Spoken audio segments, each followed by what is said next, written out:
मधु जी, बहुत बहुत स्वागत है आपका एस्पायर इन्फोकॉप में। आपको जानकारी होगी हमारे टेलीविज़न के बारे में। ये इंटरनेट प्रोटोकॉल टेलीविज़न है और भारत का पहला 24 घंटे का अंग्रेजी न्यूज़ चैनल है, लेकिन हम आपसे हिंदी में बात कर रहे हैं। बहुत मुबारक। एक तो 2 दिन पहले आपका एक ट्वीट आया, उसको लेकर के पूरा राजनीतिक माहौल बहुत गर्म हो गया। लोग ये कह रहे हैं कि जिन नेताओं के बारे में आपने सवाल उठाए हैं उनकी एक क्रेडिबल हिस्ट्री है और उसको एक प्रकार से आपने टार्निश करने का काम किया है, उसकी इमेज को। तो आपको नहीं लगता है कि ये बहुत अतिशयोक्ति हो गई, आपने कुछ गलत मुद्दा उठा दिया, उसकी टाइमिंग ठीक नहीं थी? देखिए, मुझे हैरत है कि जो मैंने ट्वीट्स किए वो ऐसे ट्वीट किए जा रहे हैं जैसे कि पहली बार किसी ने ये बात कही हो। ये सोशल मीडिया पे आए दिन ये चर्चा हो रही है, सुबह से शाम ये चर्चा हो रही है। और ये जो टर्मिनोलॉजी भी इस्तेमाल की गई, मान लीजिए D160 या क्लब 160 या डी गैंग या जो भी गैंग, ये मेरे बनाए हुए टर्म्स नहीं है। मुझे तो इनका पता भी नहीं होता अगर मैं सोशल मीडिया पे या ट्विटर पे न गई होती और दिन रात ये चर्चाओं से मेरा परिचय न हुआ होता। अब पहली बार इस तरह के टर्म का तब आया प्रयोग में जब दिल्ली के किसी राष्ट्रीय नेता को राष्ट्रीय अध्यक्ष नहीं बनाया जाना था और उस वक्त ये हुआ कि दिल्ली के गैंग जो हैं वो नहीं आएंगे। हाँ, उस वक्त ये नाम आया था। आपको बीजेपी के कार्यकर्ता खुद भी सोशल मीडिया पे ये बातों की चर्चा कर रहे हैं, एक्टिव हैं और खुलेआम हैं। और दूसरा, आप खुद जानते हैं कि आज के दिन एक पैरेलल फौज खड़ी हो गई है नरेंद्र मोदी को पीएम देखने के लिए, जिनका बीजेपी से कभी कोई सरोकार नहीं था या था तो बहुत कम था, या ये कि बीजेपी में रहते हुए भी आज उनको केवल एक व्यक्ति दिखता है और वो पार्टी से भी उनके लिए प्रिय हो गया। ये एक पूरी फौज खड़ी हुई है। ये मेरी तैयार की हुई नहीं है, ये तो नरेंद्र मोदी के काम की तैयार की हुई फौज है। लेकिन और वो सब लोग इन बातों की चर्चाएं इसलिए करते रहे हैं क्योंकि उनको चिंता है कि जिस तरह के षड्यंत्र कांग्रेस रच रही है उन षड्यंत्रों में कहीं खुद बीजेपी स्लिप तो नहीं कर रही। लेकिन भारतीय जनता पार्टी कहती है कि नहीं, हम तो गैलेक्सी ऑफ लीडर्स हैं और कलेक्टिव रिस्पॉन्सिबिलिटी है, यहाँ पे किसी एक व्यक्ति की रिस्पॉन्सिबिलिटी नहीं है, इसलिए व्यक्ति पूजा से हम अलग दिखने वाली पार्टी हैं। तो उस लिहाज से अगर कोई डिसेंट आता भी है किसी कॉर्नर से, कोई नाराजगी आती भी है, तो ये विचार मंथन का एक प्रक्रिया है। भारतीय जनता पार्टी के नेता ये कहते हैं। ये बड़ी अच्छी बात है। इसका मतलब विरोध नहीं है, इसमें कोई दो राय नहीं कि आज अगर कोई पार्टी डेमोक्रेटिक कहलाने लायक है तो वो भारतीय जनता पार्टी है। उसमें इंटरनल डेमोक्रेसी की फिर भी कुछ प्रक्रियाएं हैं वगैरह वगैरह, इसमें दो राय नहीं है। परंतु उसके साथ साथ देखिए, दिल्ली में जो कुछ नेताओं का गढ़ बन गया है उनमें से अधिकतर ऐसे हैं जो लोकसभा का तो क्या एमएलए का चुनाव भी नहीं लड़ते हैं, और बहुत से लोगों को लगता है कि ये पैराट्रूप टीवी स्टूडियोज वाले नेता तो ये जनाधार विहीन नेता है, जनाधार विहीन है और हावी है स्टेट लीडर्स पर। देखिए, आज के दिन बीजेपी की असली ऊर्जा स्टेट से आ रही है। वो चाहे मध्य प्रदेश में चौहान साहब हों, चाहे गोवा में चाहे रमन सिंह हो, पारिकर जी हो, या नरेंद्र मोदी जी या वसुंधरा राजे हों, ये लोग ऊर्जा लेके आ रहे हैं। और ये दुर्भाग्य की बात है, होना नहीं चाहिए ऐसा, पर जो एक आम कार्यकर्ता की एक समझ आज के दिन बनी है, जो मेरी वजह से तो बन नहीं सकती क्योंकि मैं तो कुछ ही महीने से करीबी से देख रही हूँ। एक विरोधाभास है यहाँ पे, विरोधाभास है कि दिल्ली हावी है ना कि अपने स्टेट लीडर्स को ब्लॉसम करने का पूरा जो मौका मिलना चाहिए। पर एक मायने में कांग्रेस से सारे बेहतर हैं क्योंकि कांग्रेस में तो कोई जरा भी ऊंचा उठता है, अगर जैसे पारिकर के कद का कोई हुआ तो उसका गला काट दो। कांग्रेस में तो ये कल्चर है।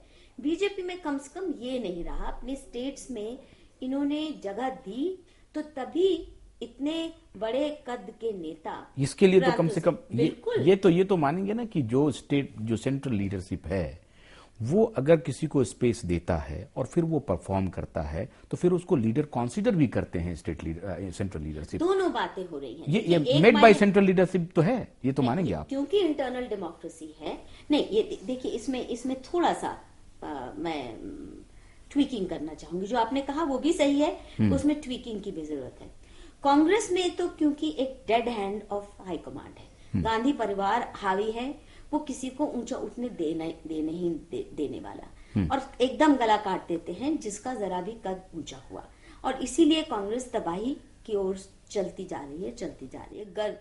उनके अपने थॉट, वो कहते हैं कि हमारा जो इंटरनल कॉन्फ्लिक्ट बढ़ जाएगा अगर ये लीडरशिप नहीं रहेगी, क्योंकि फिर सब बिखर जाएगी। और ऐसा हुआ, सही, एक मायने में सही है, तो क्योंकि वो इस हिसाब से सारे लोगों को चुप बैठा के रखना और पार्टी की तरह गधे की तरह लगे रहो, इसमें कोई दो राय नहीं है कि अगर ये यूनिफाइंग फैक्टर, बट ये भी दुर्भाग्य है ना कि महात्मा गांधी के वक्त ऐसा नहीं था कि महात्मा गांधी किसी का गला काटे। महात्मा गांधी की टॉलनेस या उनका बड़ा कद इसलिए माना जाता था कि उनके आसपास बहुत बड़े कद के और लोग थे। तो उन जितने बड़े लोगों के बीच में आप बैठेंगे उतने आप बड़े लगेंगे। उनके भी नेता, सरदार पटेल जिसको नेता माने, राजगोपालाचार्य जिसको नेता माने, वगैरह वगैरह, इतने बड़े बड़े नेता जो थे, वो कितना बड़ा नेता होगा। तो ये यहाँ सोनिया जी का फॉर्मूला दूसरा है कि बोनों में ही राहुल लंबा लग सकता है, इसलिए सबका कद काटो, या वो खुद भी इतनी कॉन्फिडेंस नहीं है। तो किसी इंदिरा गांधी ने भी यही किया, उतना कॉन्फिडेंस नहीं था जितने इंदिरा के दौर से ही बल्कि शुरू हुआ, दौर से काटने की प्रक्रिया चली, और कांग्रेस पार्टी एज ए संगठन कमजोर होती गई और हाई कमांड हावी होता गया। सेंट्रलाइज्ड पावर स्ट्रक्चर जो बना, डिसीजन मेकिंग सारी दिल्ली दरबार में आ गई, चाहे वो प्रशासन की चाहे पार्टी की। मेरा सवाल इसीलिए मूल ये है कि इस लिहाज से भारतीय जनता पार्टी में अगर 10 नेता मिलकर के आपसी विरोध भी करते हैं और फिर एक डिसीजन पर पहुंचते हैं, भले ही उसमें विलंब हो सकता हो, किसी उसकी वजह से कुछ हार का भी सामना करना पड़ता हो, कुछ गलतियां भी होती होंगी, तो क्या आप मानेंगे ना कि ये इंटरनल डेमोक्रेसी ठीक है? आप पार्टी को कहां ले जाना चाह रहे हैं? इसमें 2-3 बातें आती हैं। ये बिल्कुल सही है और इसको मैं सलाम भी करती हूँ, परंतु जिस प्रकार इस सेंट्रल लीडरशिप ने नरेंद्र मोदी के मसले को हैंडल किया, अब जैसे 2002 में जब उनके ऊपर आक्षेप लगा तो कम से कम बहुत से लोग पीछे खड़े हो गए, तो उनका बचाव किया। पर फिर भी वाजपेयी खुद उनको दागी मान के रिजाइन करने की, मतलब ढंग से दंगों की क्या शेप और फॉर्म थी उसको बिना स्टडी किए आपने एक ईमानदार स्टडी की होती, जो आज एसआईटी की कंक्लूजन निकली है कि नरेंद्र मोदी दागी नहीं है, बल्कि इन्होंने भरसक प्रयास किया दंगा रोकने का। तो आप ये मानते हैं कि वाजपेयी जी की गलती थी? वो बहुत गलती थी, बहुत बड़ी गलती थी, और उसका भुगतान वाजपेयी ने खुद किया अपने पे, क्योंकि उनकी प्रधानमंत्री की कुर्सी भी इसी वजह से छीनी गई, क्योंकि अगर आप देखिए तभी से टीस्टा सेटलवाड़ तहलका वगैरह को इनके पीछे लगाया हुआ था। ये जो सारे कांग्रेस ने प्रॉप अप किए हुए थे एनजीओस, वो केवल वाजपेयी सरकार को इधर गिराने के लिए और गुजरात में नरेंद्र मोदी को गिराने के लिए, ये इनका मैंडेट ही ये था, इनको खड़ा ही इसीलिए किया गया था। उससे पहले मेधा पाटकर को खड़ा किया गया था कांग्रेस ने गुजरात सरकार को हैरेस करने के लिए। तो इतना बड़ा तोहमत वाजपेयी जी ने बिना ढंग की तहकीकात, वाजपेयी जी ने गलती की, बहुत बड़ी गलती। आडवाणी जी ने सही किया, बिल्कुल सब सही किया था, पर नहीं, पर उसमें एक कमी रह गई। और 14 साल बाद आप उनको कटघरे में खड़ा कर रहे हैं। मैं कह रही हूँ, मैं इसलिए कह रही हूँ, एक जो कमी रह गई। देखिए, जब महात्मा गांधी की कांग्रेस में अगर आप देखें कहीं दंगा होता था, तो गांधी अपने विश्वसनीय टीम को भेजते थे कि मुझे बहुत एक्यूरेट पिक्चर ला के दो, तहकीकात कर। गांधी जी भी विड्रॉ कर लिए चौरी चौरा कांड के बाद, खुद विड्रॉ कर लिए। पर ईमानदारी से तहकीकात की जो एक ट्रेडिशन बनी थी वो जरूरी, पार्टी अपना मूल्यांकन खुद करे। वाजपेयी जी को भी बिना ढंग से तहकीकात करवाए, मीडिया रिपोर्ट्स पर उन्होंने निर्णय लिया, मीडिया रिपोर्ट्स पर और एक इमेज को लेकर तुरंत अगर करवाया होता तो वो दिख जाता इस दंगों में, गोधरा कांड में कांग्रेस का कितना बड़ा हाथ है, दंगों में भी कितना बड़ा कांग्रेस का हाथ रहा, और जो तीस्ता सेटलवाड़ वगैरह जो सारा तहलका टीम को खड़ा किया तंत्र था, वो तंत्र का एकमात्र पर्पस था वाजपेयी को टारगेट और नरेंद्र मोदी को टारगेट। और वाजपेयी शायद ये गेम समझ नहीं पाए और उन्होंने सोचा कि मेरे लिबरल चेहरे पे ये दाग आ रहा है, इसलिए नरेंद्र मोदी को हटाने से बात चल जाएगी। ये होना नहीं था। हालांकि वाजपेयी की इस बयान को भी आप कह सकते हैं कि बहुत ज्यादा करके दिखाया गया, टेढ़ा करके उन्होंने सिर्फ यही कहा कि राजधर्म का पालन होना चाहिए। और फिर नरेंद्र मोदी कहते हैं और वो हम कर रहे हैं, और वाजपेयी जी फिर दोहराते हैं कि हाँ जो नरेंद्र भाई कर रहे हैं। तो मीडिया ने जैसे बाकी स्टेटमेंट्स को तोड़ मरोड़ के किया वो किया, परंतु मैं ये कह रही हूँ कि वाजपेयी एक बार हिल गए थे और अपने इमेज से ज्यादा, क्योंकि वो सम्मोहित होके उन्होंने। लेकिन अभी आपने कहा कि वाजपेयी ने गलती की।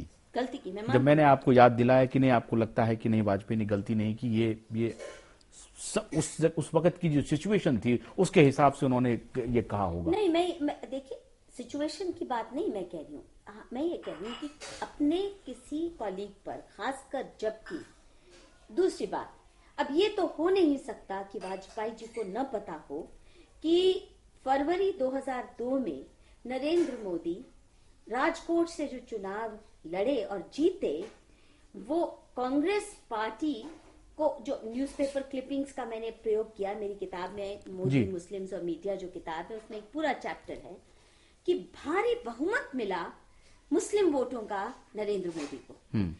24 तारीख को फरवरी 2002 को उनकी चुनाव में जीत घोषित होती है, और उस चुनाव का जब आप ब्यौरा पढ़ेंगे आप देखेंगे कि मीडिया में तब के जो न्यूज़पेपर रिपोर्ट्स हैं राजकोट के, वो क्या कह रहे हैं, ये सुनामी ऑफ सपोर्ट मुस्लिम्स की मोदी की तरफ जा रही है, कांग्रेस के लिए भूचाल जैसी स्थिति पैदा हो गई, ये मारे मारे फिर रहे हैं, इनको मुस्लिम समर्थन नहीं मिल रहा।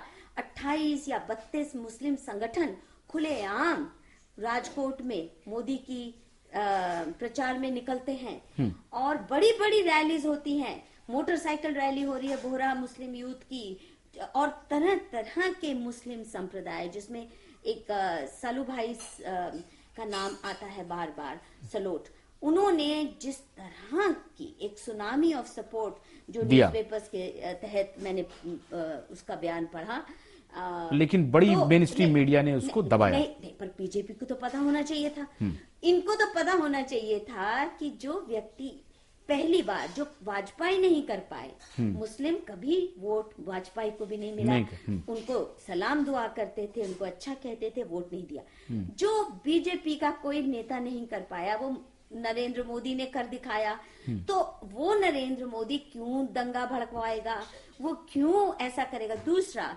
तुरंत उसी दिन आर्मी बुलाता है नरेंद्र मोदी। जॉर्ज फर्नांडिस पहले दिन ही, पहली मौत 28 फरवरी दोपहर को होती है और उसी दिन फौज के लिए, आर्मी के लिए रिक्विजिशन हो जाती है, और जॉर्ज फर्नांडिस उसी रात 8:30 बजे पहुंच जाते हैं अहमदाबाद खुद, 10:30 बजे नरेंद्र मोदी से मिलते हैं। अगले दिन सुबह 11 बजे तक फौज पूरी डिप्लॉयमेंट हो जाती है, मैजिस्ट्रेट समेत। जॉर्ज फर्नांडिस खुद जा के इस फौज की तैनाती करते हैं दंगों को रुकवाने के लिए। पहला दंगा है जो 72 घंटे के अंदर रुक जाता है। गुजरात के दंगे तो हफ्तों महीनों चलते थे। ऐसे व्यक्ति ने जो सब किया है, आपने उसकी ढंग से सुनी भी नहीं, आपको पता नहीं, और आपने कह दिया कि उसने दंगा मचाया होगा। उसको इस तरह से देखते हैं